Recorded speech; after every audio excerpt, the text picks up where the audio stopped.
ఉమ్మడి విజయనగరం జిల్లాలో ఎండల తీవ్రత కారణంగా అధిక ఉష్ణోగ్రతలు నమోదవుతున్నాయి. దీంతో ప్రజలు బయటకు రావడానికి జంకుతున్నారు. పార్వతీపురం మన్యం జిల్లా ఏజెన్సీలో ఎండల నుంచి రక్షణ పొందేందుకు వాహనదారులు, ప్రయాణికులు చెట్ల నీడలను ఆశ్రయిస్తున్నారు.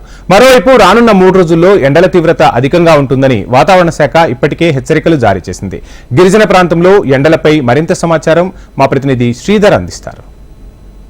ఉమ్మడి విజయనగరం జిల్లాలో ఎండలు ఠారెత్తిస్తున్నాయి. ఇందులో భాగంగా ఏదైతే పార్వతీపురం మన్యం జిల్లా కురపాం ప్రాంతం ఏజెన్సీ ప్రాంతం ఏదైతే ఉందో ఈ ఏజెన్సీ ప్రాంతంలో కూడా ఎండలు తీవ్రతకు ఉష్ణోగ్రతలు అయితే భారీగా నమోదవుతున్నాయి. అందులో భాగంగా ఎవరు కూడా ప్రజలు బయటికి రాలేని పరిస్థితి. మనం ఇప్పుడు ఉన్నాం ప్రస్తుతం ఏదైతే ఏజెన్సీకి ముఖద్వారం ఏదైతే ఉందో కురపాం దగ్గర ఈ ప్రాంతం ఆంధ్ర ఒరిస్సా సరిహద్దు ప్రాంతం. అయితే ఈ ప్రాంతంలో ఒరిస్సా నుంచి ఇటు ఆంధ్ర నుంచి అటు వెళ్ళటం ప్రయాణికులు చూస్తుంటారు. అయితే ఈ ఎండ వేడి దాటికి అధిక ఉష్ణోగ్రతలు నమోదు కావడంతో ఎవరు కూడా ఈ రోడ్డు మీదకి రాని పరిస్థితి. ఒకవేళ రోడ్డు మీదకు రావడానికి కూడా వచ్చినా సరే ఖచ్చితంగా టోపీ అలాగే ముఖానికి రుమాలు కట్టుకుంటున్నారు.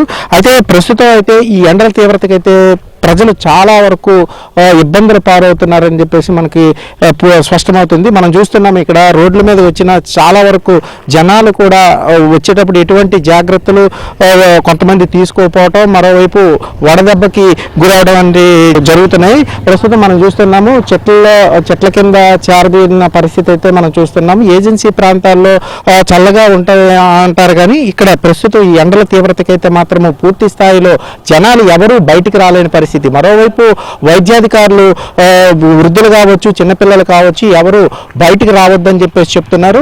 ఒకవేళ వచ్చినా ఈ ఎండలో ఎవరైతే అత్యవసర పరిస్థితుల్లో బయటకు వస్తారో వాళ్ళు పూర్తి స్థాయిలో టోపీలు అలాగే ఏదైతే ముఖానికి రుమాలు కట్టుకోవాలని చెప్పేసి అంటున్నారు. మరోవైపు సాయంత్రం అయ్యేసరికి మాత్రం వాతావరణంలో మార్పులు అయితే చోటు చేసుకుంటున్నాయి. ఈ నేపథ్యంలో చిన్న వర్షం పడడం అలాగే ఈ ఎండ వేడి, మరోవైపు ఈ చిన్న వర్షంకి కొద్దిగా వర్షం పడటం వల్ల భూమి వేడెక్కిపోయి ఇంకా పూర్తి స్థాయిలో ప్రజలైతే అస్వస్థతకి గురవుతున్న పరిస్థితి. మొత్తం మీద ఈ రానున్న 3 రోజుల్లో ఇంకా ఎండల తీవ్రత అధికంగా ఉన్న నేపథ్యంలోనే ఎవరు కూడా అత్యవసర పరిస్థితులు అయితే తప్ప ఎవరు బయటకు రావద్దని చెప్పేసి ఇటు వాతావరణ శాఖ కావచ్చు అలాగే వైద్య శాఖ అధికారులు అయితే పూర్తి స్థాయిలో ప్రజలు అప్రమత్తంగా ఉండాలని చెప్పేసి చెప్తున్నటువంటి పరిస్థితి. ఇది ఇక్కడ ఉన్నటువంటి తాజా పరిస్థితి. వీడియో జర్నలిస్ట్ ఉమామహేశ్వరతో శ్రీధర్, HM TV, ఉమ్మడి విజయనగరం జిల్లా నుంచి.